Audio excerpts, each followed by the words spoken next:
Hi guys, welcome to my channel again and welcome to Pearl TV if you're watching this in my YouTube channel.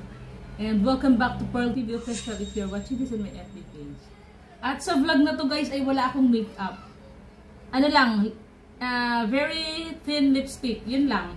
Pulbo lang kasi sobrang init guys eh. Wala ako sa mood mag-makeup. But nasa mood ako kumain ng masarap.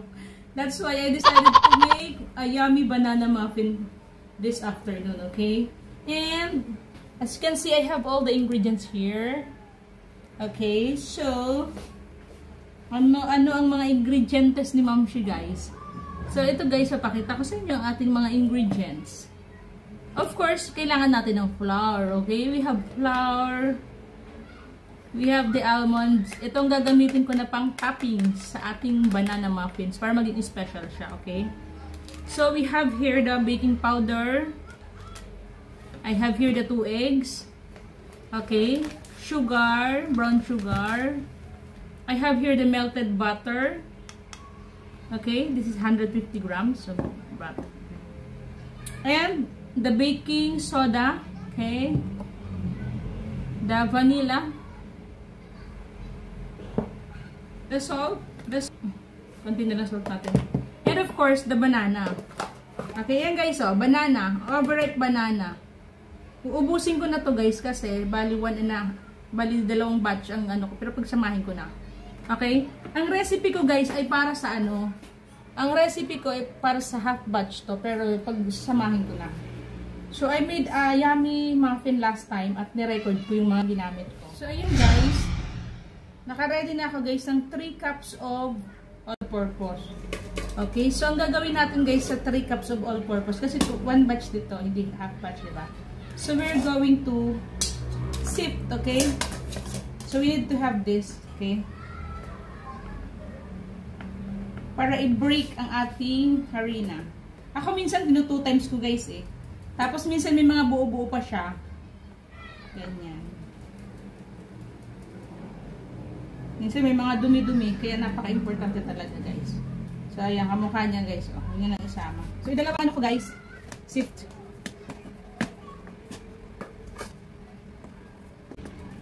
Kaso yung banana, sabi ko unahin ko na naman po kasi overripe na.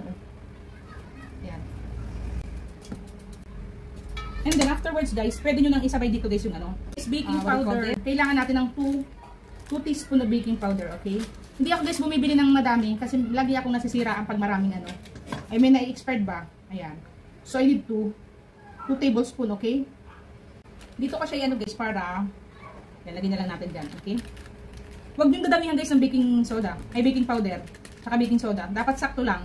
Kung ano lang nasa recipe kasi papait yung guys, okay? So dalawa, nakadalawa tayo. Nilalagay ko kasi ito guys, okay? So 2 teaspoon. Ay 2 teaspoon. Oo, yeah. Itong ano na to, 1 teaspoon to eh. Tama. Ayan, sakto lang, okay?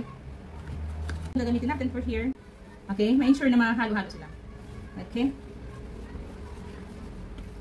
Ayan.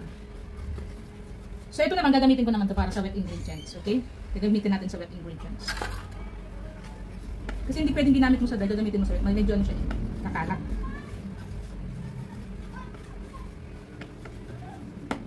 Ang lalagyan na aluminum. Okay? Dito. Ready na natin. Parang ngayon guys, pag minsan may mga nakakalur na. Mga parang...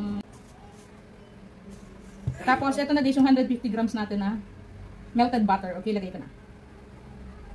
You need to have silicone para masimot nyo guys. Okay? Silicone. Tapos, ayan, meron akong dahil medyo madami ito kumpara ng ginawa ko nakaraan. Kaya anuhin ko. Itong gamitin ko, medyo malaki, okay? Okay lang naman guys, electric mixer, okay naman din yun. Okay, may mga nagbe-bake naman din talaga, hindi na naman nag-electric mixer, ganito lang gamit ko. Di sa probinsya, diba? Tamad lang talaga ako maghanap nung tansal pa ko sa mixer. Siguro kung next time bibili ako ng stand mixer. Ayan guys, tip lang guys, yung itlog ilagay nyo muna sa ibang lalagyan kasi baka mamaya i-directa nyo doon, masasayang yung mga ingredients, right? So make it sure that you put it in a separate lalagyan. Para kung medyo bulok ko, discard mo at gusto lang nadamay, right? Ayan, tip. Mother's tip. Ang sarap ng result nito guys nung nakaraan, kaya nagustuhan ko talaga.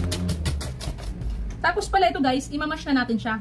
Okay, ate kanyo please kuha tinidor naman. Bili kasi ako ng 1 kilo, bagal ako kumain, laging na-overripe pan siya. Okay. Okay guys, sumash na natin ang ating banana. Banana is life. Mashed banana. Durugin nyo lang guys. Lakatan to guys. Ang kilo ng lakatan nung bumili ako, 95 yata yun.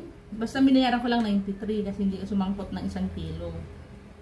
Hindi pa ni 90 ni kuya. Kasi ano pala yun guys, yung tawag nito, electronic ba yun? So syempre hindi ka na magtawad, nakahiya naman. Diba? So ayan, mash nyo lang yan guys. Alam nyo guys, ang kagandahan ng banana muffin, it can last up to 3 months. Okay? Hindi siya like other bread na 5 days, 10 days, no. Kaya gustong gusto ko to kasi kung marami akong gagawin, matagal. At kahit magiging business ko to, bibenta ko, matagal. So, yung iiwanan ko ng product, or yung bibili sa akin, so, hindi sila matatakot na, ay, masisira na to. Kasi, imagine mo naman, naabot pa ba naman ng 3 months? Kung sinupply mo, mga 2 dozen lang naman, diba? So, yan guys. Okay, so, alright. So, since na-mash nyo na to, it doesn't necessarily mean na mash na guys. Okay, simot-simot pag may time guys. And then, we are going to put vanilla. Vanilla, guys. Lagyan natin ng vanilla. So, lalagyan natin siya, guys, ng... Lagyan ko pala, guys, ng asin na 1 teaspoon din. I need 1 teaspoon of salt. Dito ko na lang ihalo sa liquid. Okay? Para mas mag-dissolve siya. Dito ko na lang. Vanilla din. Tapos, vanilla natin ng at least 1 teaspoon din. Pangit pag nasusobrahan sa vanilla, guys. Iba yung lasa, iba yung ano.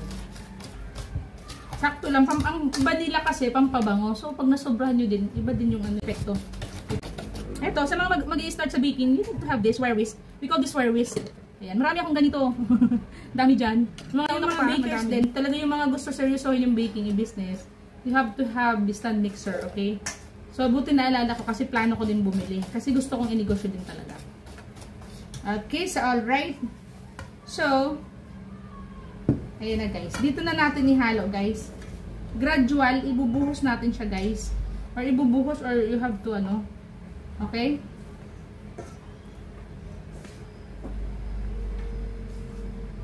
Yan. Yan na muna. So, ayan guys. Mix and mix to tayo guys. Relax lang ba? Ang init kasi ng panahon eh. I didn't put any liquid. Ang naging liquid niya lang yung parang naging water, 'di ba naging water na yung banana. Overripe na siya, lumabas na yung water ng ano ng banana.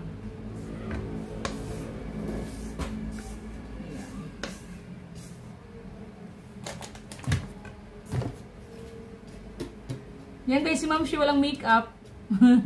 No makeup challenge. Okay. Tuloy-tuloy lang guys. Tuloy-tuloy lang. Ayan, nakalat Ma'am Shi. Masaya naman maganda mag-baking guys.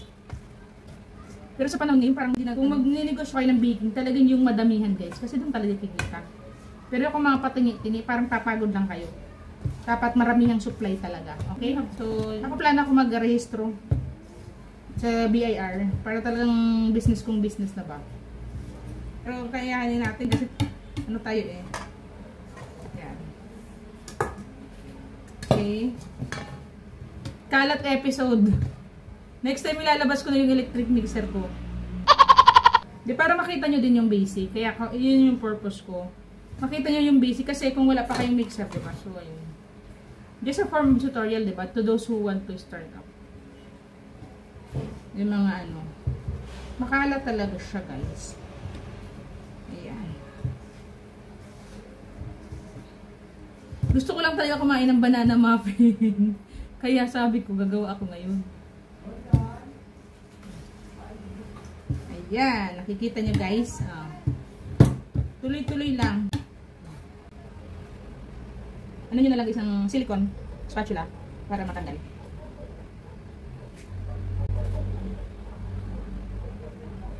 Enjoy lang, huwag masyadong seryoso. It really takes a lot of effort when you do the vlogging. Okay? It really takes an effort. Hindi yan yung nag-vlog ka, ganun na. Kailangan mong trabahuin. Okay? So, I've been vlogging for 6 years already. I started doing YouTube na nahihiya pa ako. I cannot even speak in front of the camera. Iba talaga. Pero tuloy-tuloy lang guys. Mahahasa lang din kayo. Okay? So, I challenge all my friends to start vlogging even nahihiya kayo. Okay, shout out sis Charity Grantos. If you think that you can take this path that I'm taking with, why not try, diba? If you have some ideas that you would love to extend to your friends from time to time, so you can start vlogging. You can start talking in front of the camera like me. Kasi sabi ko nga, this is an investment as well. And the remembrance of all the good things that you're making in your life, right? So, ayan. Ganyan siya, guys. Tuloy-tuloy lang. Hindi naman ganun na problemado na hindi mo siya na maig. Kasi yun guys, yung arena natin, na naman natin eh. 'Di ba? Na 3 sip ko yun eh. I sieve it 3 times. Okay, sieve. It's the past tense of sieve, right? Ang bango. Oh my god, ang bango. Masarap, gutom na ako, guys. So, yung guys, natapos na natin to guys. Ready na tayo maglagay sa ating, yan. Ang ginagawa ko guys, I always have cupcake liner with me, okay? So, what I'm going to do is, lalagyan natin yan. Okay? Mas maganda bumili kayo nito guys, wholesale.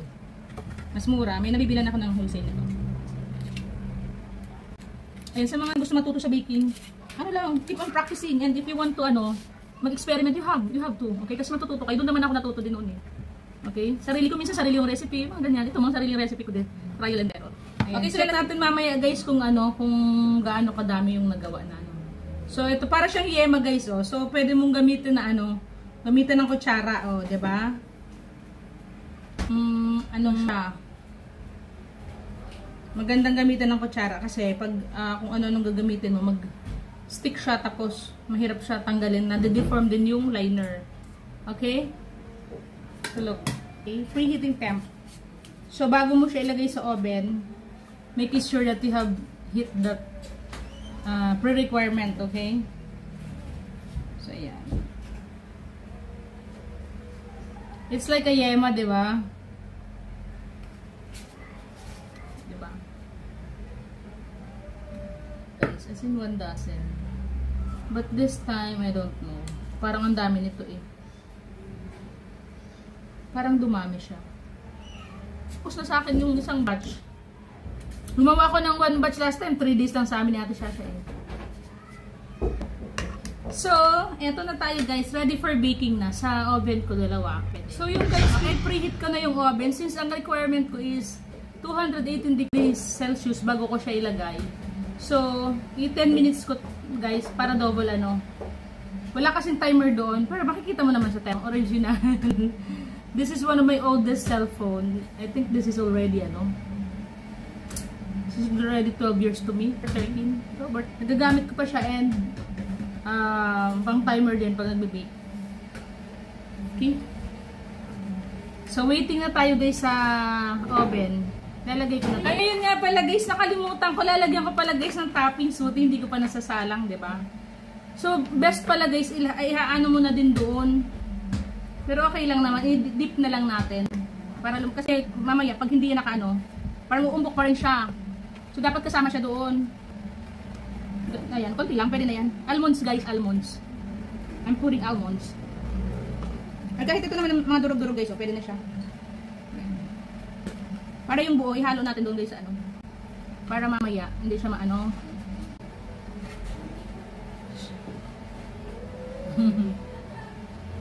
Sexy ng chef, oh. The sexy chef. Tanggalin na natin kasi okay na to eh. Hindi naman magdudungis na yan. Nakaano na yung arena eh. Tada! Citro to guys. Citro effect. Right? So ayun guys, tumutunog na. Ilagay ko na.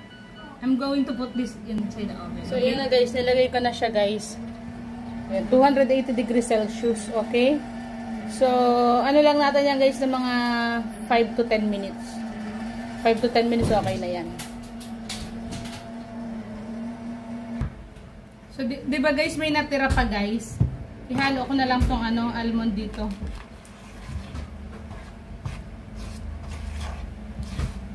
Ayun guys, since na-heat na ng oven yung 10 minutes na baking time ko, ibabaliktad ko siya. So, sa surface na yung magiging init natin. Okay, apoy, okay? So, yun guys, na bali yung total baking time natin ng ating muffin is 20 minutes. 10 minutes sa ilalim, 10 minutes sa ibabaw. So, it's perfect.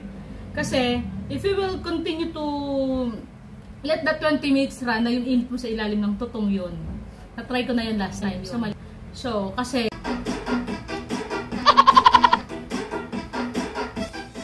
so yun guys, in-stop ko na siya guys kasi as you can see, it's perfectly done na guys, oh. Okay? Perfect na siya. Enough ko na yung light. So yun guys, luto na ang ating muffin. Muffin, okay? Ayan guys, ayun. So 8 minutes guys, hindi ko na pinatapos yung 10 minutes kasi matututong na siya. Okay? Matututong na siya guys. Ayan. Kaya dapat yung yung ilong nyo medyo meticuloso ba, tama ba? Kasi pag naaamoy nyo na ay luto na yun. Ayan. Get nyo na kasi kung hindi tutong yung nyo muffin, right? Muffin. Home baked banana muffin with crushed almonds, okay? So look, it's so yummy. Excited na ako kumain guys, pero mamaya kasi init pa eh. Okay? So yung guys, yung second batch guys, oh. Inaantay ko na lang guys yung yung konting minuto pa para madoto na siya. Masarap? So crunchy yung outside niya, no? Tada! Ito na guys, ang na-bake ni Ma'am Shi. Naka tayo guys, naka 24 pieces, pero ito big size. This is the smaller size, okay? So, ito yung first batch ko sa oven, ito yung second batch. So, si Shasha, dito siya kumuha, sabi niya perfect daw. Kasi crunchy, okay? So, titikman ko din. Ito guys, yung maliit na to, kasi dinamihan ko sa first batch, look. So, pwede ka magbenta nito maliit. This is banana muffins guys. Favorite ko to guys eh. Kasi guys, matagal to masira. Hindi to basta-basta nasisira kagad. So, check natin guys. Ooh, perfect! Oh. Tingnan nyo guys. Oh. Yung mga tip na sinabi ko dun kanina while nagbe-bake ako, perfect talaga guys. Look. So, kailangan mapanood nyo yung full video para makuha nyo yung diskarte ko. Right? Kasi perfect siya. It's not to, ate Shasha, di ba? It's not tutong. So, we will have to check the, inside. Ooh, tingnan nyo guys. Sarap ng amoy. Perfect lang yung vanilla. Yung sasangan na gustuhan niya eh. Sabi ni mama masarap kasi yung outside niya. Crunchy. Ang ganun. Perfect. No, perfect. Have a bite guys. Pang kape-kape to guys eh, no? Perfect.